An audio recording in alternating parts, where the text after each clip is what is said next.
Hello everyone, welcome to best again. I hope आप लोगों की प्रिपरेशन अच्छी चल रही होगी क्योंकि अब आपका जो है सीयूईटी का पेपर भी है और आपके बोर्ड्स के पेपर भी हैं। तो हमने एक सीरीज स्टार्ट करी थी जिसका नाम था मोस्ट प्रोबेबल क्वेश्चन सीरीज, जिसमें हम डिस्कस करते थे उस चैप्टर के मोस्ट प्रोबेबल क्वेश्चन जो एग्जाम में आने के चांसेस है। ये क्वेश्चंस जो है आपको सीयूईटी में तो हेल्प करेंगे, ये आपके बोर्ड्स में भी हेल्प करेंगे क्योंकि आपको पता है कि बोर्ड्स में आपके जो है एमसीक्यूज पूछे जाते हैं, तो उसमें भी आपके ये हेल्प कर सकते हैं। तो आज हम लोग नेक्स्ट चैप्टर स्टार्ट करेंगे जिसका नाम है रिप्रोडक्टिव हेल्थ। ये बहुत ही इंपॉर्टेंट चैप्टर है क्योंकि इससे क्वेश्चंस आने के 100% चांसेस होते हैं कि क्वेश्चंस आएंगे ही आएंगे, और क्वेश्चंस इसके स्ट्रेट फॉरवर्ड होते हैं, एनसीईआरटी बेस्ड होते हैं, तो आप इसको आसानी से कर सकते हो। ये सीयूईटी में इसके आने के चांसेस है, बोर्ड्स में भी आप इसके लिए देख सकते हो, बोर्ड्स में भी इससे क्वेश्चंस आते ही आते हैं। ठीक है, बहुत इंपॉर्टेंट चैप्टर है ये।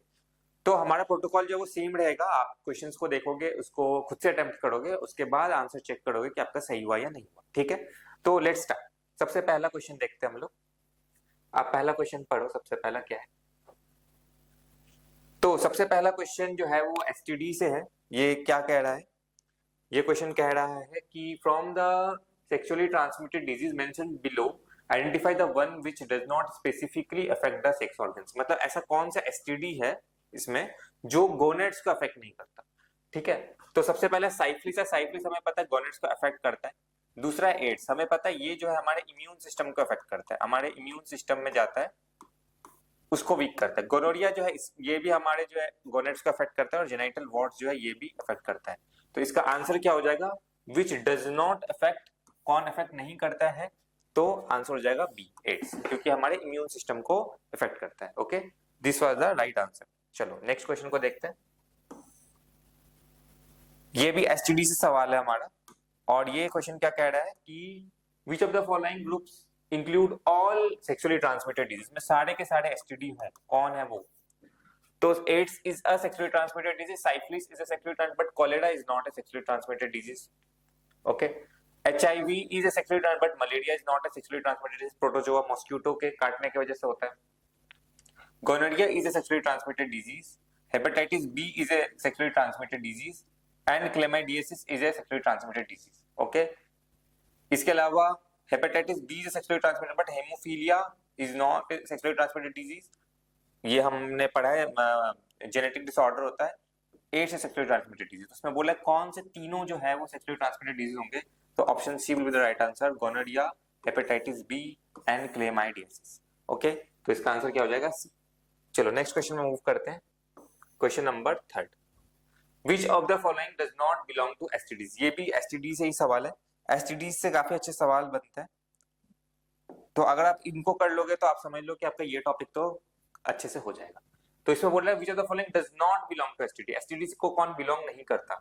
सबसे पहला है gonorrhoea. Gonorrhoea is a STD we know, syphilis is a STD we know, trichomoniasis is a STD we know, dengue is not a STD. Option D with the right answer, dengue is not a STD. ये जो है mosquito के bite से होता है, dengue virus से होता है, वी नो। ठीक है, इसका एक्सप्लेनेशन जो आपको यहाँ पे दे रखा है, आप जब इसको पढ़ोगे तो इसका एक्सप्लेनेशन भी आप साथ में देखते रहोगे तो आपकी थ्योरी जो है वो क्लियर होता जाएगा। ठीक है, चलो नेक्स्ट क्वेश्चन में मूव करते हैं। Question number 4। क्वेश्चन नंबर 4 क्या कह रहा है? Let's see this question. Question number 4 कह रहा है reproductive health in a society can be improve by. Reproductive health जो है किसी भी सोसाइटी में कैसे इंप्रूव किया जा सकता है?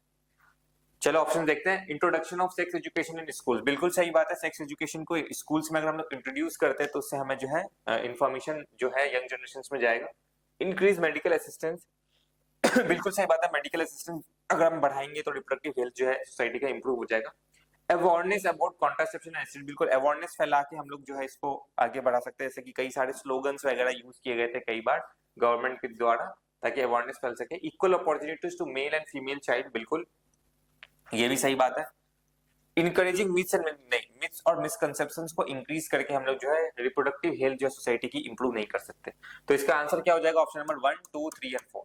तो ऑप्शन नंबर 1, 2, 4 एंड 5 नहीं, 1, 2, 3 and 4, option B will be the right answer. ठीक है, चलो नेक्स्ट क्वेश्चन में मूव करते हैं। Question number 5। क्वेश्चन नंबर 5 को कह रहा है which of the following is correct regarding HIV, hepatitis B, gonorrhoea and trichomoniasis. यहाँ पे कॉमन क्या है? ये सारे के सारे एसटीडीज है। ठीक है, तो इनमें ये पूछ रहा है कि क्या सही है, करेक्ट क्या है इसमें। ठीक है, तो करेक्ट क्या है, लेट्स सी कि करेक्ट क्या है। उसके लिए हमें पढ़ना पड़ेगा ऑप्शंस। तो ऑप्शन क्या है, hepatitis B is eradicated completely whereas others are not. ऐसा नहीं है, हेपेटाइटिस बी को भी जो है अभी तक इरेडिकेट नहीं किया है। इसमें सही क्या है ये पूछ रहा है, ठीक है, तो ये तो गलत है। फिर क्या बोल रहा है, एचआईवी से pathogen where others are disease. बिल्कुल, एचआईवी जो होता है एक पैथोजन होता है जिसको हम लोग बोलते हैं ह्यूमन इम्यूनोडिफिशियंसी वायरस, और बाकी सब जो है गोनोरिया हो गया या आपका हेपेटाइटिस बी हो गया, सारे क्या है, डिजीज है। एचआईवी क्या है, पैथोजन है।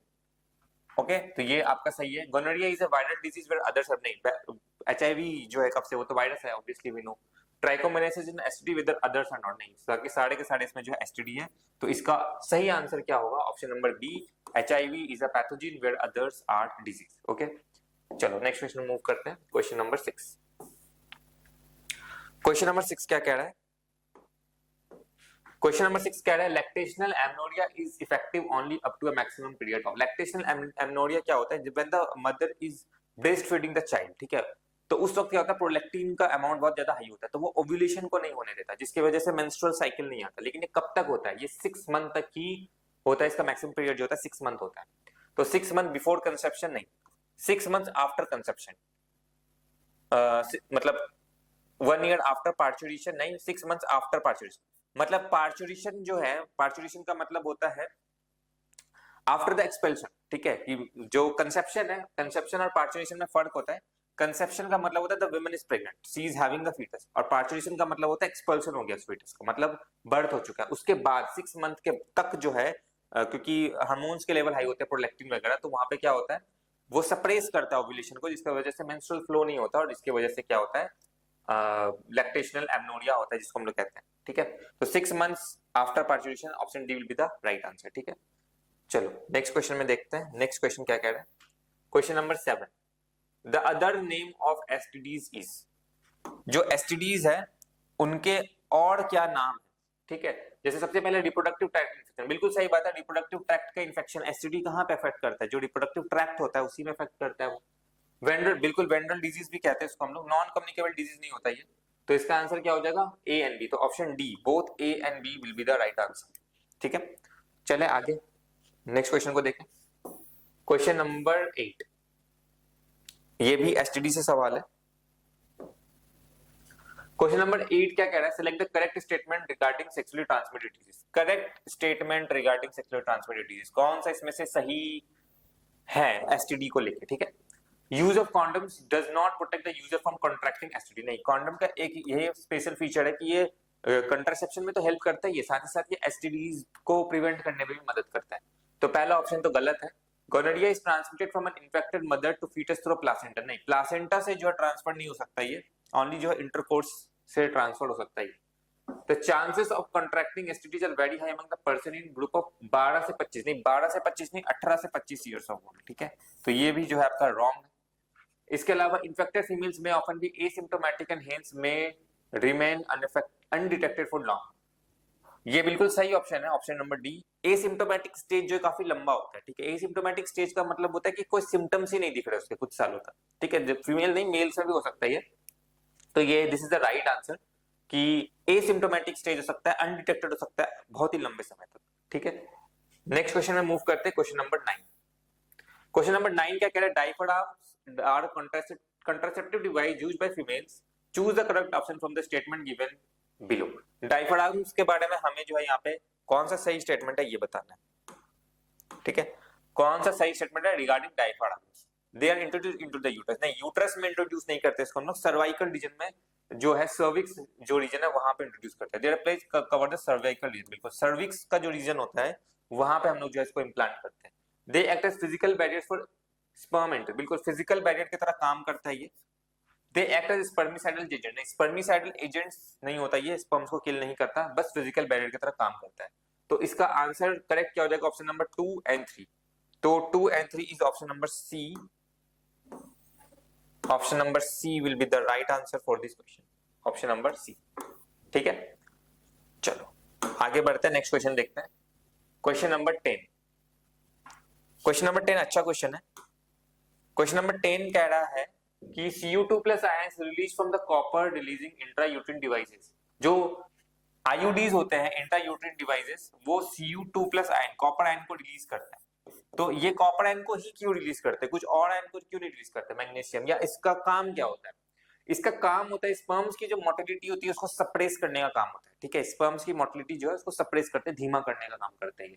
प्रिवेंट्स ओव्यूलेशन नहीं, make uterus unsuitable for implantation नहीं, increase phagocytosis of sperm, phagocytosis नहीं करते, ये सिर्फ सप्रेस करते हैं स्पर्म की मोटिलिटी को, कि स्पर्म का जो रफ्तार है उसको धीमा करते हैं। ठीक है, ये इसका काम होता है। ठीक है, इसके बाद हम लोग आगे बढ़ते हैं, क्वेश्चन नंबर 11 को देखते हैं। ठीक है, क्वेश्चन नंबर 11 क्या है? क्वेश्चन नंबर 11 कह रहा है copper T prevents pregnancy by preventing. Copper T जो है वो प्रेगनेंसी को प्रिवेंट करता है, किस तरीके से? हमें पता है जो यूट्रस है, अगर हम लोग स्ट्रक्चर बनाए तो यूट्रस में इंप्लांट होता है दिस कॉपर टी, इस तरीके से। ठीक है, कॉपर टी, तो इसका काम क्या होता है? यहाँ ओवेरी होगा ऑब्वियसली। ठीक है, इसको मैंने रफली बनाया, रफ डायग्राम है ये। ठीक है, copper T prevents pregnancy by preventing fertilisation, ovulation, implantation of fertiliser और नन ऑफ दैट। तो कॉपर टी का जो काम होता है वो फर्टिलाइजेशन को प्रिवेंट करने का काम होता है। ठीक है, ये क्या करता है? फर्टिलाइजेशन होने से रोकता है। ठीक है, जो स्पर्म की मोटिलिटी है उसको ये डिक्रीज कर देगा, जिसकी वजह से जो है स्पर्म की कैपेबिलिटी ऑफ फर्टिलाइजेशन जो है वो डिक्रीज हो जाएगी। ये इसका काम होता है। तो कॉपर टी क्या करता है? प्रिवेंट करता है pregnancy by preventing your fertilisation. Okay, fertilisation को ये प्रिवेंट करता है। चलो नेक्स्ट क्वेश्चन को देखते हैं, question number 12। Oral contraceptive pills help in the birth control. तो हमें पता है ओरल कॉन्ट्रासेप्टिव पिल्स होते हैं। ठीक है, ओरल कॉन्ट्रासेप्टिव पिल्स जो होते हैं वो प्रिवेंट करते हैं बर्थ कंट्रोल को, किस तरीके से? तो हमें पता है ओरल कॉन्ट्रासेप्टिव पिल जो होता है उनमें कुछ हार्मोन से कॉम्बिनेशन होता है, या तो प्रोजेस्टेरोन या तो प्रोजेस्टेरोन एस्ट्रोजन कॉम्बिनेशन होता है वहां पे। ये जो हार्मोन है वो क्या करते हैं? ओव्यूलेशन होने से रोकते हैं, ओव्यूलेशन को प्रिवेंट करते हैं, चाहे वो हम लोग पिल्स के थ्रू ले या इम्प्लांट्स के थ्रू ले। ठीक है, ये क्या करता है? ओव्यूलेशन जो है प्रिवेंट करने में मदद करता है। तो प्रिवेंटिंग ओव्यूलेशन मतलब ओव्यूलेशन को नहीं होने देगा, क्योंकि इसमें जो है जो हार्मोन्स होते हैं उनका कॉम्बिनेशन होता है। ओके, नेक्स्ट क्वेश्चन देखते हैं, क्वेश्चन नंबर 13। क्वेश्चन नंबर 13 क्या कह रहा है? क्वेश्चन नंबर 13 कह रहा है emergency contraceptives are effective if used within. ये एनसीईआरटी एग्जाम्पलर का क्वेश्चन है कि इमरजेंसी, ये एनसीईआरटी के एग्जाम्पलर के जो क्वेश्चंस होते हैं बोर्ड में आने के काफी चांसेस होते हैं, सीयूईटी में भी काफी पूछे जाते हैं एनसीईआरटी एग्जाम्पलर के क्वेश्चंस। तो कह रहा है emergency contraceptives are effective if used within 72 hours of intercourse. जो होता है ये आपको आएगा कि 72 आवर्स ऑफ इंटरकोर्स जो होगा 72 आवर्स ऑफ कोइटस, जिसको इंटरकोर्स भी कहते हैं, 72 आवर्स ऑफ ओव्यूलेशन नहीं, 72 आवर्स ऑफ मेंस्ट्रुएशन नहीं, 72 आवर्स ऑफ इम्प्लांटेशन नहीं, 72 आवर्स ऑफ कोइटस। ठीक है, तब ये इफेक्टिव होता है योर इमरजेंसी कॉन्ट्रासेप्टिव्स। ठीक है, इसके बाद आगे बढ़ते हैं, क्वेश्चन नंबर 14 को देखते हैं। Medical termination of pregnancy is considered safe up to how many weeks to avoid pregnancy. ठीक है, जो मेडिकल टर्मिनेशन ऑफ प्रेगनेंसी जिसको अबॉर्शन भी कहते हैं, ये कब तक सेफ होता है? ये सेफ होता है फर्स्ट ट्रिमेस्टर। फर्स्ट ट्रिमेस्टर का मतलब होता है 12 वीक्स। ठीक है, तभी ये सेफ माना जाता है, इसके अलावा ये अनसेफ माना जाता है। ठीक है, तो क्या हो जाएगा इसका answer? 12 weeks, option number B. ठीक है, इजी क्वेश्चन। नेक्स्ट क्वेश्चन में मूव करते हैं, क्वेश्चन नंबर 15। क्वेश्चन नंबर 15 क्या कह रहा है? Let's C. क्वेश्चन नंबर 15 कह रहा है national level approach to build up a reproductively healthy society was taken up in our country in. तो रिप्रोडक्टिव हेल्थ जो प्रोग्राम है, India was among the first country जिन्होंने ये इंट्रोड्यूस किया था। 1950s के टाइम पे इंडिया ने इंट्रोड्यूस कर दिया था। ठीक है, क्या? First programme for reproductive and child health care programmes. ठीक है, तो कब किया था? 1950s के इरा में किया था इंडिया ने। तो 1950s में किया था, बिल्कुल सही बात है। 60s 80s 90s में फर्स्ट था पूरे वर्ल्ड में, इंडिया पहला कंट्री था जिसने ये प्रोग्राम स्टार्ट किया था। ठीक है, चलो आगे बढ़ते हैं। विच of the following is a component of oral pills. तो अभी हमने देखा था कि ओरल पिल्स में जो है कुछ हार्मोन के कॉम्बिनेशन होते हैं, जैसे प्रोजेस्टेरोन हो गया, प्रोजेस्टेरोजिन एस्ट्रोजन का कॉम्बिनेशन हो गया, ये ओरल पिल्स में यूज किए जाते हैं। ठीक है, तो इसका आंसर क्या होगा? प्रोजेस्टेरोन बिल्कुल, ऑक्सीटोसिन नहीं होता, रिलैक्सिन नहीं होता, क्या होता है? प्रोजेस्टेरोन या प्रोजेस्टेरोजिन एस्ट्रोजन कॉम्बिनेशन जो है ओरल पिल्स में यूज किया जाता है। ठीक है, आगे बढ़े, नेक्स्ट क्वेश्चन देखें, क्वेश्चन नंबर 17। चलो क्वेश्चन नंबर 17 देखते हैं क्या कह रहा है क्वेश्चन नंबर 17।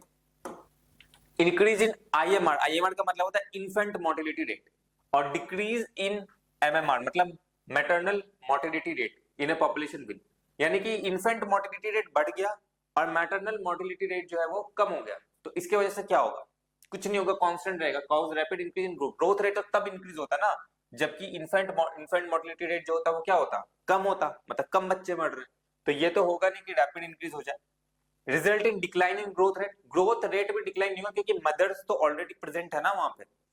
अगर मैटरनल मोर्टेलिटी रेट भी बढ़ गया होता तब तो पॉपुलेशन ऑब्वियसली डिक्लाइनिंग में चला जाता। Not cow significant change in the growth rate, बिल्कुल सिग्निफिकेंट चेंज नहीं होगा क्योंकि मदर्स आर ऑलरेडी प्रेजेंट, कुछ ना कुछ फीमेल्स जो है वो बच्चों को जन्म तो दे ही रही होंगी। रिजल्ट इन एक्सप्लोजिव नहीं, एक्सप्लोजिव पॉपुलेशन तो तब होता जब दोनों का दोनों जो है वो क्या होता? डिक्रीज हो गया होता। ठीक है, तो इसका आंसर क्या हो जाएगा? C, not cause any significant change in growth rate. ठीक है, नेक्स्ट क्वेश्चन देखिए, the process done in the given figure, ये जो आपका फिगर यहाँ पे दिख रहा है, ठीक है, इसका प्रोसेस क्या है ये कह रहा है। अगर आपको ये ठीक से क्लियरली विजिबल नहीं है तो मैं आपको यहां पे दिखाता हूं कि ये फिगर क्या कह रहा है।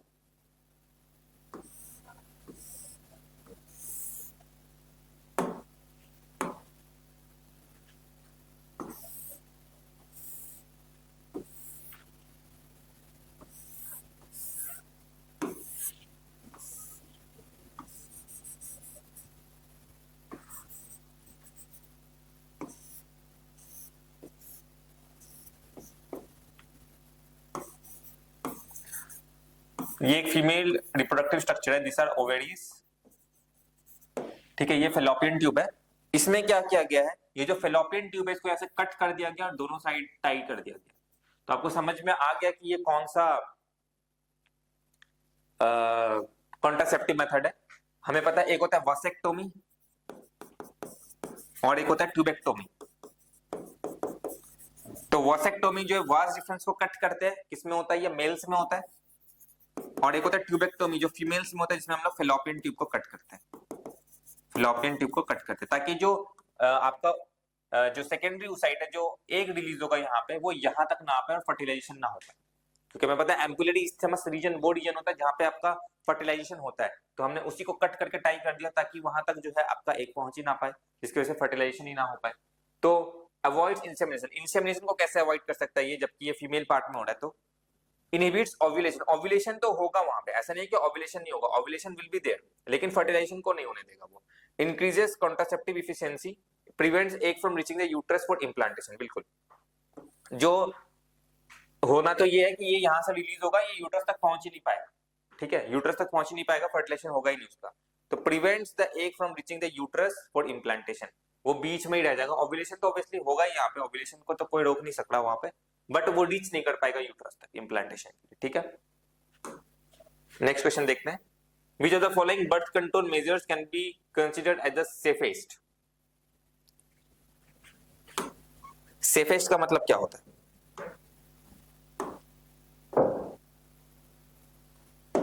क्वेश्चन कह रहा है which of the following birth control measures can be considered as safest? Safest का मतलब होता है वैसा मेथड जिसमें बहुत ही हाई चांसेस हो कि कॉन्ट्रासेप्शन हो, मतलब फर्टिलाइजेशन ना हो, उसको कहा जाता है सेफ। ठीक है, सेफ का मतलब क्या है? 100% चांस हो कि वहां पे फर्टिलाइजेशन ना हो। जैसे यहाँ पे rhythm method, use of physical barriers, termination of unwanted, जब प्रेगनेंसी हो गई वहां पे तो फिर फर्टिलाइजेशन कॉन्ट्रासेप्शन का मतलब क्या होता है। और एक होता है स्टेरिलाइजेशन टेक्निक्स। ठीक है, स्टेरिलाइजेशन टेक्निक्स में क्या होता है? ट्यूबेक्टोमी और वासेक्टोमी को हम लोग स्टेरिलाइजेशन टेक्निक कहते हैं क्योंकि ये जो है इसका रिकवरी नहीं होता, फिर एक बार हो गया तो वो डन, उसके बाद उसको हम लोग रिकवर नहीं कर सकते, इसको कहा जाता है स्टेरिलाइजेशन टेक्निक्स। इसमें क्या होता है कि एक बार आपने कट करके टाई कर दिया, वासेक्टोमी कर दिया, ट्यूबेक्टोमी कर दिया, अब 100% चांस है कि वहां पे फर्टिलाइजेशन नहीं होगा। ठीक है, तो this is the safest thing, कि सेफेस्ट होता है ये। फिजिकल बैरियर में क्या होता है, कई बार होता है कि डिफेक्टिव निकल जाए, जो आपका कॉन्डम्स है या डायफ्राग्म है उसमें क्या हो कि कुछ डिफेक्टिव आ जाए उसमें, या रिदम मेथड, तो obviously rhythm method is considered as one कि उसमें फर्टिलाइजेशन होने के चांसेस काफी हाई होते हैं। जो स्टेरिलाइजेशन टेक्निक होता है आपका, उसमें 100% बहुत ऐसा चांस होता है कि सेफ माना जाता है कि इसमें फर्टिलाइजेशन नहीं होगा। ठीक है, तो इसका आंसर क्या हो जाएगा आपका? Option number D, sterilization techniques. ठीक है, नेक्स्ट क्वेश्चन में मूव करते हैं, क्वेश्चन नंबर 20। ये अच्छा क्वेश्चन है, एनसीईआरटी से डायरेक्ट उठाया हुआ क्वेश्चन है। क्वेश्चन कह रहा है यहाँ पे कि Which one of the following is the most widely accepted methods of contraception in India at present? ऐसा कौन सा मेथड है जो सबसे वाइडली प्रेजेंट है, वाइडली एक्सेप्टेड मॉडल है इंडिया में? ये एनसीईआरटी का डायरेक्ट क्वेश्चन है, एनसीईआरटी का डायरेक्ट क्वेश्चन, ठीक है। तो सर्वाइकल कैप्स नहीं, ट्यूबेक्टोमी नहीं, डायफ्रागम नहीं, आईयूडीज, इंट्रायूटेरिन डिवाइसेस जो है वो बहुत कॉमन है इंडिया में। एनसीईआरटी का डायरेक्ट सवाल है ये आईयूडीज जो होता है वो मोस्ट वाइडली एक्सेप्टेड मेथड है कंट्रासेप्शन का इंडिया में एट प्रेजेंट, ठीक है। चलो नेक्स्ट क्वेश्चन को देखते हैं। The correct surgical procedure as a contraceptive method is, अच्छा क्वेश्चन कह रहे थे correct surgical procedure as a contraceptive method is ovariectomy. Ovariectomy कुछ होता ही नहीं है। हिस्टेरेक्टोमी, हिस्टेरेक्टोमी का मतलब होता है रिमूवल ऑफ यूट्रस, यूट्रस को ही रिमूव कर दिया, ठीक है। ये कंट्रासेप्टिव मेथड थोड़ी हुआ, ठीक है। Vasectomy is a contraceptive method. और कैस्ट्रेशन, कैस्ट्रेशन का मतलब होता है रिमूवल ऑफ टेस्टिस, ठीक है। तो ये कंट्रासेप्शन थोड़ी हुआ। कंट्रासेप्शन का मतलब होता है हमें ऑर्गन को रखना है, ऐसा नहीं कि ऑर्गन को हटा दिया, जस्ट हमें प्रिवेंट करना है स्पर्म और ओवम के मीटिंग को, ठीक है। तो क्या हो जाएगा ये वासेक्टोमी। हिस्टेरेक्टोमी नहीं, रिमूवल ऑफ यूट्रस नहीं, कैस्ट्रेशन नहीं मतलब कि रिमूवल ऑफ टेस्टिस नहीं, ठीक है। तो इसका आंसर क्या हो जाएगा वासेक्टोमी। चलो नेक्स्ट क्वेश्चन को देखते हैं। क्वेश्चन नंबर 22, क्वेश्चन नंबर 22, ठीक है। क्वेश्चन नंबर 22 क्या कह रहा है? Condoms are one of the most popular contraceptive because of the following reasons। और ये एनसीईआरटी एग्जाम्पलर का सवाल है, ठीक है। क्यों, किस रीजंस की वजह से जो है कॉन्डम को जो है मोस्ट पॉपुलर कंट्रासेप्टिव कहा जाता है? They are effective barrier for insemination, बिल्कुल इफेक्टिव होता है इंसेमिनेशन के लिए, बैरियर की तरह काम करते हैं।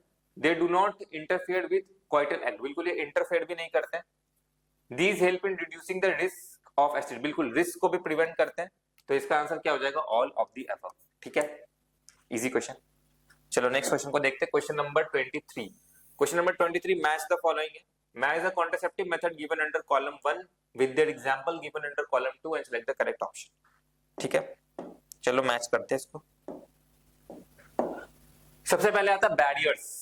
तो बैरियर्स का मतलब क्या हो गया? फिजिकल बैरियर्स, ठीक है। फिजिकल बैरियर जैसे वॉल्स और सर्वाइकल कैप्स हो गया आपका, ठीक है। आईयूडीज क्या हो गया? इंट्रायूटेरिन डिवाइसेस जैसे मल्टीलोड 375 हो गया आपका। केमिकल जैसे स्पर्मेसाइड जेलीज को हम लोग यूज करते हैं केमिकल्स में। और स्टरलाइजेशन में हो गया आपका वासेक्टोमी एंड ट्यूबेक्टोमी। तो इसका अगर मैं ए बी सी डी लिखूं तो ए इज बैरियर, बैरियर में आ गया आपका walls and cervical caps. IUDs में क्या आ गया? इंटर जैसे मल्टीलोड 375 इज आईयूडी। केमिकल में स्पर्मेसाइड जेलीज और फोम्स हो गए। और स्टरलाइजेशन में आपका ट्यूबेक्टोमी और वासेक्टोमी हो गया। तो सी का आपका 2 है और ए का आपका 4 है, ठीक है। ए का 3 है। 3 4 2 1, 3 4 2 1। चेक करते हैं कहां पे है। Option number C 3 4 2 1। तो इसका आंसर क्या हो जाएगा? सी 3 4 2 1, ठीक है। चलो नेक्स्ट क्वेश्चन मूव करते हैं। Question number 24, identify the odd one. Odd one को आइडेंटिफाई करना है। सबसे पहले था वॉल्ट्स, कॉन्डम्स, डायफ्रागम्स और पीरियोडिक एब्स्टिनेंस। ये तीनों के तीनों कॉन्ट्रासेप्टिव मेथड्स में आते हैं। वॉल्ट्स, कॉन्डम्स और डायफ्रागम्स किस में आते हैं? कंट्रासेप्टिव। जबकि पीरियोडिक एब्स्टिनेंस जो है वो क्या होता है? पीरियोडिक जैसे fertility avoidance, natural family planning and the disease method approach entitled having sexual intercourse on the days when menstrual cycle when she could not become pregnant, ठीक है। सच एज मतलब कि ये वो टाइम पीरियड होता है जहां पे चांसेस ऑफ फर्टिलाइजेशन जो होता है वो कम होता है। जैसे हमें पता है जो 14th डे ऑफ ओव्यूलेशन होता है वहां पे जो ओवर रिलीज होता है वहां पे फर्टिलाइजेशन हो सकता है 14th डे। तो जो मेंस्ट्रुअल फेज का 14th डे है, इससे एक दिन पहले और इसके एक दिन बाद, मतलब 3 दिन 13th 14th और 15th डे, वहां पे कपल्स प्रिवेंट करते हैं इंटरकोर्स करना, क्योंकि ये वो टाइम पीरियड होता है, हाई टाइम पीरियड होता है जहां पे जो फर्टिलाइजेशन होता है उसके चांसेस ज्यादा होते हैं, क्योंकि यहाँ पे ओव्यूलेशन के चांसेस ज्यादा होते हैं। तो उस टाइम पीरियड में जो इंटरकोर्स को प्रिवेंट करते हैं उसको कहा जाता है पीरियोडिक एब्स्टिनेंस, ठीक है। तो ये एक नेचुरल मेथड है कंट्रासेप्शन का, ठीक है। और बाकी क्या है? वॉल्स, कॉन्डम्स और डायफ्रागम तीनों क्या है? फिजिकल मेथड है कंट्रासेप्शन के, ठीक है। तो इसका ऑप्शन क्या हो जाएगा? Option number D, periodic abstinence, ठीक है। नेक्स्ट क्वेश्चन को देखते हैं। Question number 25, question number 25। Sterilization techniques are generally foolproof methods of contraception with least side effects, yet this is the last option for the couples because. अच्छा सवाल है, NCERT exemplar का है, कह रहा है कि जो स्टेरिलाइजेशन मेथड्स होते हैं ना आपके, वो बहुत ही अच्छा माना जाता है, जैसे अभी हमने देखा था, बहुत ही अच्छा माना जाता है क्योंकि फर्टिलाइजेशन के चांसेस सबसे कम होते हैं, साइड इफेक्ट भी उसमें कम होता है, लेकिन इसको लास्ट ऑप्शन की तरह देखा जाता है। क्यों? तो ऑप्शन देखते हैं क्यों। इसका एक रीजन ये है कि इसका रिवर्सिबिलिटी नहीं है, एक बार आपने अगर करवा लिया then there is no come back, उसके बाद आप उसको वापस ठीक नहीं कर सकते। तो इट इज ऑलमोस्ट इरिवर्सिबल, बिल्कुल it is almost irreversible. Of the misconcept that it will, हां, ऑफ द मिसकंसेप्ट जो सेक्सुअल अर्ज है, मिसकंसेप्शन से रिलेटेड कि इसमें कुछ इंटरकोर्स के दौरान जो है कुछ प्रॉब्लम्स आएंगे या सेक्सुअल अर्ज जो है उससे जो है रिड्यूस होगा, ठीक है। इट्स अ सर्जिकल प्रोसीजर, बिल्कुल सर्जरी जो है वो करवाना नहीं चाहते लोग, सर्जिकल प्रोसीजर के वजह से भी डरते हैं। लैक ऑफ सफिशिएंट फैसिलिटीज में many part of the country, बिल्कुल लैक ऑफ फैसिलिटीज की वजह से। तो इसके ऑप्शंस हो जाएंगे चारों, option 1 2 3 and 4। Option D will be the right answer, 1 2 3 and 4। In reasons की वजह से जो है ये सबसे कम पॉपुलर है हमारी कंट्री में, या हमारी कंट्री में आईओडी सबसे ज्यादा फेमस है, ठीक है। चलो आगे बढ़ते हैं, क्वेश्चन नंबर 26 देखते हैं। Which of the following is a hormone releasing IOD? इनमें से कौन सा एक हार्मोन रिलीजिंग आईओडी है? Lippes loop, copper 7, LNG20, multiload 375। LNG20 जो होता है वो होता है आपका hormone releasing IOD, hormone releasing intrauterine device is LNG20, ठीक है। चलो ये तो इजी क्वेश्चन था, डायरेक्ट एनसीईआरटी से उठ के सवाल आया ये। नेक्स्ट क्वेश्चन देखते हैं, क्वेश्चन नंबर 27।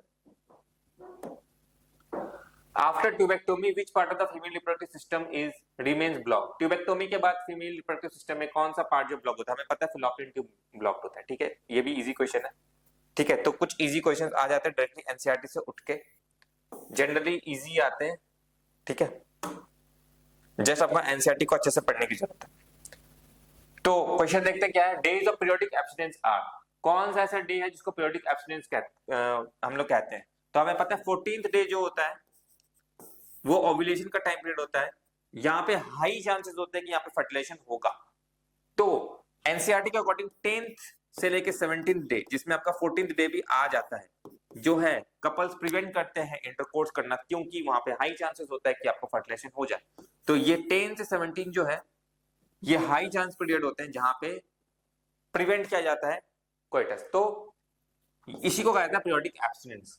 तो पीरियोडिक एब्सटिनेंस का डे कौन सा हो जाएगा आपका? 10 to 17 days of menstrual phase, ठीक है, 10 से 17 के बीच में, क्योंकि 14 भी उसी के अंदर आ रहा है, ठीक है। आगे बढ़ते हैं। पॉपुलेशन एक्सप्लोजन का मेन रीजंस क्या है? which of the following are the reasons for the population explosion? Increasing health facility, बिल्कुल हेल्थ फैसिलिटीज बढ़ने की वजह से जो है इन्फेंट मोर्टेलिटी रेट में कमी आ गई, जिसकी वजह से क्या हो गया आपका पॉपुलेशन एक्सप्लोजन हुआ।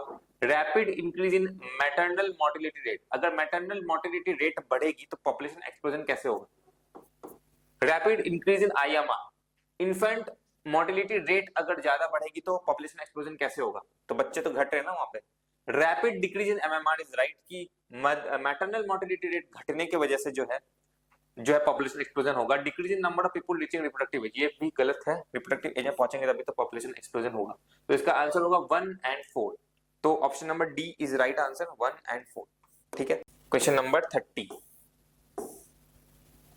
Select the odd one out method of birth control. Birth control का ऑड वन आउट हमें यहाँ पे देखना, विथड्रॉवल, चलो विथड्रॉवल, ठीक है। Oral administration of small doses of progesterone, ठीक है। Lactational amenorrhoea, periodic abstinence. Periodic abstinence, lactational amenorrhoea और विथड्रॉवल, ये तीनों नेचुरल मेथड ऑफ कंट्रासेप्शन, ठीक है। जबकि ओरल एडमिनिस्ट्रेशन जो है वो क्या हो गया आपका? हार्मोनल कंट्रोल हो गया, ठीक है। तो इसका आंसर क्या हो जाएगा? ऑप्शन बी, सिंपल, ठीक है। नेक्स्ट देखते question number 31। The permissible use of the technique amniocentesis is for, amniocentesis क्या होता है? amniocentesis क्या होता है? जब फीटस ग्रो हो रहा होता है वोम में, तो उसके आसपास एक एमनियोटिक फ्लूइड होता है, उस एमनियोटिक फ्लूइड में जो सेल्स स्लॉट ऑफ हो जाते हैं फ्रॉम द डेवलपिंग एम्ब्रियो, वो भी प्रेजेंट होते हैं। इस मेथड से हम लोग एक कंप्लीट जो है एक हमारे क्रोमोसोम का स्ट्रक्चर बना सकते हैं उन सेल से, और हम लोग ये चेक कर सकते हैं कि कौन सा जेनेटिक डिसऑर्डर जो है फ्यूचर जो फीटस है उसमें आ सकता है। जैसे अगर मान लो 21 नंबर क्रोमोसोम है, वहां पे ट्राइसोमी हो गई तो हमें समझ जाएंगे डाउन सिंड्रोम है, ठीक है। लेकिन जो आखिरी वाला क्रोमोसोम होता है वहां से हमें जो है ये पता चल सकता है कि यहाँ पे एक्स एक्स क्रोमोसोम है या एक्स वाई क्रोमोसोम है। इससे जो है सेक्स ऑफ द चाइल्ड भी पता किया जा सकता है, ठीक है। लेकिन यहाँ पे इसके लिए यूज नहीं होता, इसके लिए सिर्फ अब तो ये बैन है, इसको या फिर कैसे कवर्ड कर दिया जाता है ताकि यह पता न चले कि वहां पे मेल है या फीमेल है। सिर्फ और सिर्फ लोग जेनेटिक डिसऑर्डर को देखने के लिए इसको यूज करते हैं, एमनियोसेंटेसिस को। डिटेक्टिंग एनी जेनेटिक एबनॉर्मलिटी, बिल्कुल। Detecting sex of the unborn foetus, the permissible use बोला गया है, देख तो सकते हैं बट परमिसिबल नहीं है। आर्टिफिशियल इंसेमिनेशन कहां से आ गया इसमें? Transfer of embryo to the uterus, ये सरोगेट मदर कहां से आ गया? तो एमनियोसेंटेसिस होता क्या, पहले तो ये समझना इंपॉर्टेंट है। जो एमनियोटिक फ्लूइड होता है, ठीक है, उसमें जो सेल्स प्रेजेंट होता है, हम लोग उसको थोड़े से फ्लूइड को निकाल के, उसको सेल्स को निकाल के हम लोग पूरे के पूरे जो है क्रोमोसोम के स्ट्रक्चर को देखते हैं, मतलब पूरा का पूरा जो हमारा सेट है उसको देखते हैं और ये चेक करते हैं कि कहीं कोई डिसऑर्डर तो नहीं है। तो इसका आंसर क्या हो जाएगा? डिटेक्टिंग जेनेटिक एबनॉर्मलिटी, ठीक है, इसका आंसर ये होगा, ठीक है। अब आगे बढ़ते चलो, क्वेश्चन नंबर 32 भी जो है वो एमनियोसेंटेसिस के ऊपर ही सवाल है। क्या कह रहा है? Amniocentesis is a process to determine any disease of heart, determine any hereditary disease को डिटेक्ट करने के लिए होता है। No about the disease of the brain नहीं, कल्चर मीडियम को ग्रो करने के लिए नहीं। अभी हमने देखा था एमनियोसेंटेसिस को, ठीक है। चलो नेक्स्ट क्वेश्चन को देखते हैं, क्वेश्चन नंबर 33। ये भी एमनियोसेंटेसिस से ही सवाल है। तो ये क्वेश्चन कह रहा है, in the context of amniocentesis which of the following statement is incorrect? यहाँ पे इनकरेक्ट पूछा है। It is usually done when a woman in between 14 to 16 weeks of pregnant, ठीक है। It is used for parental sex determination. It can be used for detection of down syndrome, बिल्कुल down syndrome को detect करने के लिए देखते हैं हम लोग, ये तो सही है। It can be used for detection of cleft plate, नहीं, ठीक है। इट इज यूज्ड मैंने हाँ बिटवीन 16 वीक प्रेग्नेंट, क्योंकि एमनियोटिक फ्लूइड का बनना वहां पे इंपॉर्टेंट है। It is used for sex determination के लिए भी होता है, बट हम लोग देखते नहीं, परमिसिबल नहीं, ठीक है। क्लेफ्ट प्लेट जो होता है उसके लिए नहीं होता ये, तो option number D will be the right answer, ठीक है। क्वेश्चन नंबर 33 अच्छा क्वेश्चन था। नेक्स्ट क्वेश्चन देखते हैं, which of the following can not be detected in developing foetus by amniocentesis? Developing foetus में ये इनमें से कौन सा ऐसा डिसऑर्डर है जो हम लोग फीटस में नहीं देख सकते? हमें पता है एमनियोसेंटेसिस जो होता है वो जेनेटिक डिसऑर्डर को देखने के लिए होता है। तो यहाँ पे देखो कौन से जेनेटिक डिसऑर्डर है। Klinefelter syndrome is genetic disorder. Sex of the foetus तो हम लोग जान नहीं सकते, बट परमिसिबल नहीं, वो अलग बात है, बट हम लोग जान सकते हैं। Down syndrome is genetic disorder, but jaundice is not a genetic disorder. तो ऑप्शन नंबर डी जॉन्डिस हम लोग नहीं डिटेक्ट कर सकते इसमें से, ठीक है। चलो नेक्स्ट क्वेश्चन देखते हैं, क्वेश्चन नंबर 35। क्वेश्चन नंबर 35 कह रहा है, in vitro fertilization is a technique that involves transfer of which of the following into the fallopian tube? In vitro fertilization मतलब आईवीएफ में जब हम लोग फैलोपियन ट्यूब में ट्रांसफर कर रहे होते हैं तो वो क्या होता है? जब हम फैलोपियन ट्यूब में फैलोपियन ट्यूब में हम लोग जाइगोट ट्रांसफर करते हैं, ठीक है। तो जाइगोट ओनली जाइगोट ट्रांसफर कर सकते हैं, embryo only up to 8 cells of stage, either zygote और अर्ली एम्ब्रियो विद अर्ली, ठीक है। ऑप्शन नंबर सी इधर जाइगोट, या तो हम फैलोपियन ट्यूब में क्यों ट्रांसफर करें? क्योंकि हमें पता है कि फैलोपियन ट्यूब से डेवलपमेंट होते होते जो है वो यूट्रस में आता है और यूट्रस में जाके इंप्लांटेशन होता है। तो अगर हम लोग जाइगोट को डालते हैं या अर्ली एम्ब्रियो को डालते हैं तो वो क्या होगा? धीरे धीरे डेवलपमेंट होगा उसका, पूरे फैलोपियन ट्यूब में चलते चलते उसका डेवलपमेंट होगा, तब जाके वो यूट्रस में पहुंचेगा और तब उसका इंप्लांटेशन होगा। इसलिए जाइगोट को या early embryo up to 8 cell stage जो हम लोग फैलोपियन ट्यूब में ट्रांसफर करते हैं, ठीक है। चलो नेक्स्ट क्वेश्चन को देखते हैं, क्वेश्चन नंबर 36। क्वेश्चन नंबर 36 क्या कह रहा है? The technique called gamete intrafallopian transfer is recommended for those female. Gamete transfer, gift, GIFT, हम लोग क्या ट्रांसफर करें? गैमीट ट्रांसफर करें। अगर हम लोग गैमीट ट्रांसफर करें इसका मतलब जो फीमेल है उसमें गैमीट नहीं बन रहा, ठीक है। Who cannot produce an ovum, बिल्कुल सही बात है, but provide suitable condition for the development of the fetus. Who cannot retain the fetus, नहीं, fetus retain अगर ना कर पाए तो सेरोगेसी में जाते हैं हम लोग। Whose cervical canal is too narrow to allow the passage of the sperm, नहीं। who cannot provide suitable environment for fertilization, नहीं। तो इसका आंसर क्या हो जाएगा? ऑप्शन नंबर ए, क्योंकि गैमीट ट्रांसफर करे तो ऑब्वियस सी बात है सामने वाले फीमेल में जो है गैमीट नहीं बन रहा, ठीक है। who cannot produce a better ovum। चलो नेक्स्ट क्वेश्चन को देखते हैं, क्वेश्चन नंबर 37। क्वेश्चन नंबर 37 क्या कह रहा है?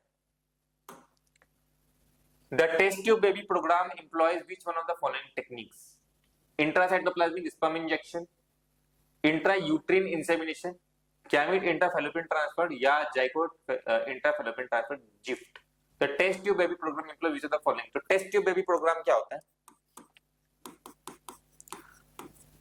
ठीक है, a sperm from a healthy donor or the father is taken, an egg from a healthy donor or the mother is taken, both are fertilized and grown in a cultured medium outside the mother's womb, and जब इसमें zygote बन जाता है या early embryo बन जाता है, ठीक है, अर्ली एम्ब्रियो बन जाता है, then we transfer it into fallopian tube.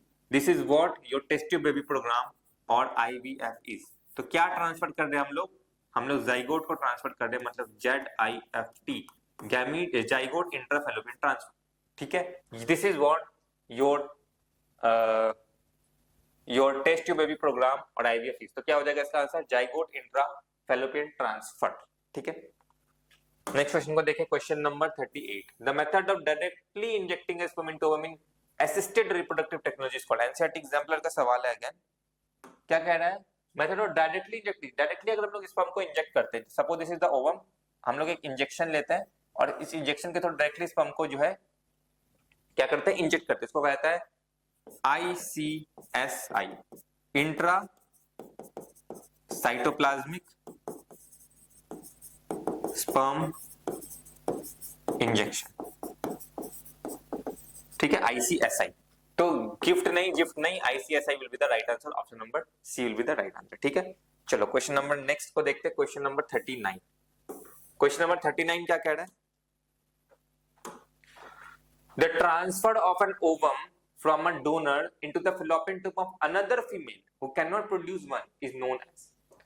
अभी हमने देखा था, the transfer of an ovum from a donor into the fallopian tube of another female who can not produce one is known as gamete intrafallopian transfer, that is GIFT। अगर उसमें गैमीट नहीं बनना, we will transfer the gamete. Zygote नहीं, embryo transfer नहीं, क्या हो जाएगा इसमें? Gamete intrafallopian transfer. Option number C will be the right answer. ठीक है, चलो नेक्स्ट क्वेश्चन को देखते हैं, क्वेश्चन नंबर 40। कुछ डायग्राम्स बने हुए यहाँ पे, I hope diagrams are clear. ठीक है, the diagram below depict development of human zygote, ठीक है, up to the blastocyst stage which is labelled from A, एक second, which is level from A to your E।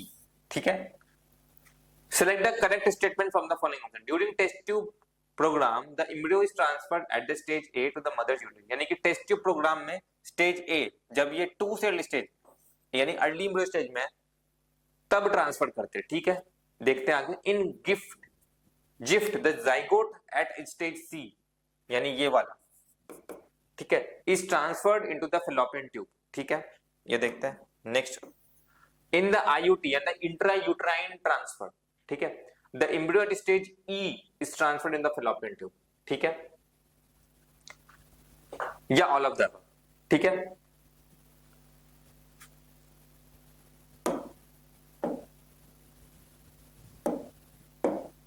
तो सबसे पहले क्या बोल रहा है? During the test tube baby programme the embryo is transferred at the stage A to the mother's uterus. अगर test tube baby programme है तो हम लोग स्टेज A में ट्रांसफर करते हैं या नहीं करते हैं? करेक्ट ऑप्शन बोल रहे हैं यहाँ पे। तो अगर हम लोग इंट्रायूट्रिन, अगर हम लोग यहाँ पे टेस्ट ट्यूब बेबी प्रोग्राम को देखें तो टेस्ट ट्यूब बेबी प्रोग्राम में क्या होता है? जो जाइगोट बनता है, ठीक है, हम लोग उसको ट्रांसफर कर देते हैं इनटू द फैलोपियन ट्यूब। ठीक है, फिर क्या बोलते हैं? जिफ्ट में, यानी कि जाइगोट इंट्राफैलोपियन ट्रांसफर में जाइगोट जो है स्टेज C में जब पहुंचता है तो हमें पता है जाइगोट या early embryo up to 8 blastomeres को हम लोग कहते हैं जिफ्ट, जिसमें हम लोग उसको फैलोपियन ट्यूब पे ट्रांसफर करते हैं। तो इसमें कौन सा बोल रही है? Stage C। स्टेज C में अगर हम लोग देखें तो स्टेज C कैसा है? 8 सेल स्टेज है। तो इसका मतलब है ये बात सही है कि हम लोग इसमें ट्रांसफर करते हैं अर्ली एम्ब्रियो या up to 8 cell stage. Intrauterine transfer में हम लोग जो है ये वाला स्टेज नहीं परफॉर्म करते, क्योंकि हमें पता है इंट्रायूट्रिन ट्रांसफर में डायरेक्टली हमें जो है यूट्रस में इम्प्लांट करना डालना, तो वो डायरेक्टली इसका इम्प्लांटेशन होना। ठीक है, यहाँ पे तो ऑलरेडी ये इम्प्लांटेशन दिखाई रहा है, तो इसको अगर हम लोग इसमें ट्रांसफर करेंगे तो how it gonna implant into the uterus. तो इसका आंसर क्या होगा? The correct statement from the following option. Gift जो है, जाइगोट जो है स्टेज C में up to 8 blastomeres up to 8 blastomeres, उसको हम लोग ट्रांसफर करते हैं इनटू द फिलोपियन ट्यूब। ठीक है, ये अच्छा क्वेश्चन था, diagram based question. Next question को देखते हैं, क्वेश्चन नंबर 41। ठीक, क्वेश्चन नंबर 41 क्या कह रहा है देखते हैं। An art assisted reproductive technology sometimes involves donor male when, ठीक है, a female cannot provide suitable environment, नहीं, तो अगर फीमेल सुटेबल इन्वायरमेंट नहीं प्रोवाइड करेगी तो उसमें मेल को हम लोग क्यों डोनर की तरह लेंगे। ए फीमेल प्रोड्यूसेस नो ओवा, अगर वो ओवा प्रोड्यूस नहीं करे तो we will go for female not male. The male partner is unable to inseminate the female is the right answer. ठीक है, और बोथ बीएनसी नहीं, तो option C will the right answer कि असिस्टेड रिप्रोडक्टिव टेक्नोलॉजी में जब mail को तब हम लोग डोनर से रिप्लेस करते हैं when he is not able to inseminate. Okay, IVF is useful for, IVF किसके लिए यूजफुल था? Females with blocked fallopian tubes, बिल्कुल, अगर उसके फिलोपियन ट्यूब्स ब्लॉक्ड है तो हम लोग जो है आर्टिफिशियल लैब में जो है ग्रो करके उसको यूज कर सकते हैं। Males with very low sperm count in the ejaculates, males with very low sperm count in the ejaculate भी सही है, तो हम लोग उसमें क्या करते हैं आर्टिफिशियल इंसेमिनेशन का यूज करते हैं, या हम लोग जो है 2-3 टाइम्स इजैकुलेशन को यूज करते हैं। फीमेल प्रोड्यूसिंग लेस ओवा, लेस ओवा से कोई मतलब ही नहीं है, तो इसका आंसर क्या हो जाएगा? Option number A and B. तो ऑप्शन नंबर डी यानी option A and B will be the right answer. ठीक है, दिस वाज क्वेश्चन नंबर 42। चलो अब लोग देखते हैं नेक्स्ट क्वेश्चन 43 भी जो है आपका वो आई गेस डायग्राम बेस्ड है, और इसमें कुछ देखते हैं क्या है ये क्वेश्चन। क्वेश्चन कह रहा है diagram below represent the two techniques P and Q. ठीक है, एक ये वाला टेक्निक है आपका पी और एक ये वाला टेक्निक है आपका क्यू। ठीक है, used to assist infertile parents to have children, identify P and Q. तो पी आपको दिख रहा है, दिस इज द ओवम, और ये नीडल से हम स्पर्म को इंजेक्ट करें, तो ये तो आपका आर्टिफिशियल इंसेमिनेशन, आईसीएसआई कैसे इसको, ICSI interstitial cell stimulating hormone. तो कहां दे रखा है आईसीएसआई? तो यहां दे रखा है, ऑप्शन पहले ही हमारा बन गया। और यहां अगर हम लोग देखें, this is ovary, this is fertilize egg, जिसको यहाँ पे ट्रांसफर किया गया। कहां पे ट्रांसफर किया गया? फेलोपियन ट्यूब में ट्रांसफर किया गया। तो अगर हम फेलोपियन ट्यूब में ट्रांसफर करते हैं तो इसको हम क्या कहते हैं? जिफ्ट कहते हैं, gift, zygote intrafallopian transfer. Fallopian tube में फर्टिलाइज एग का ट्रांसफर करते हैं, तो इसका आंसर क्या हो जाएगा? जिफ्ट। तो option number C will be the right answer. ठीक है, ये भी अच्छा क्वेश्चन था, क्वेश्चन नंबर 43। नेक्स्ट क्वेश्चन देखते हैं, question number 44। Intensely lactating mother do not generally conceive due to the, NCERT example का सवाल है, हमने इसको कर रखा already. Separation of gonadotrophins, hyper secretion of gonadotrophin, separation of gametic transfer, separation of fertilization. जो गोनाडोट्रोफिन्स है उनका सेपरेशन होता है, क्योंकि यहाँ पे कुछ ऐसे हार्मोन्स होते हैं जिनको सप्रेस करते हैं, जिसकी वजह से ओव्यूलेशन नहीं होता। ठीक है, इसीलिए जो है वहां पे क्या होता है, उसको हम लोग क्या कहते हैं? उस प्रोसेस को हम लोग लैक्टेशन एमनोरिया कहते हैं। ठीक है, चलो नेक्स्ट क्वेश्चन देखते हैं, question number 45, last question I guess, yes this is the last question. और ये एमनियोसेंटेसिस से अगेन सवाल है। Amniocentesis is a technique used to determine errors in amino acid metabolism in embryo, pinpoint specific cardiac elements in the embryo, determine any hereditary genetic abnormality of, जिसपे हमने अभी देखा है, ये जो है हेरिडिटरी और जेनेटिक एब्नॉर्मलिटी को डिटेक्ट करने के लिए होता है। कौन सा? आपका एमनियोसेंटेसिस। तो this was all about this chapter reproductive health. ठीक है, आई होप आपको बहुत कुछ क्लियर हुआ होगा इन क्वेश्चंस को देखकर, और आप इनको बोर्ड्स के लिए यूज कर सकते हो, सीयूईटी के लिए यूज कर सकते हो। नेक्स्ट जो है हम लोग न्यू चैप्टर से स्टार्ट करेंगे आफ्टर दिस चैप्टर। ओके, तब तक के लिए थैंक यू।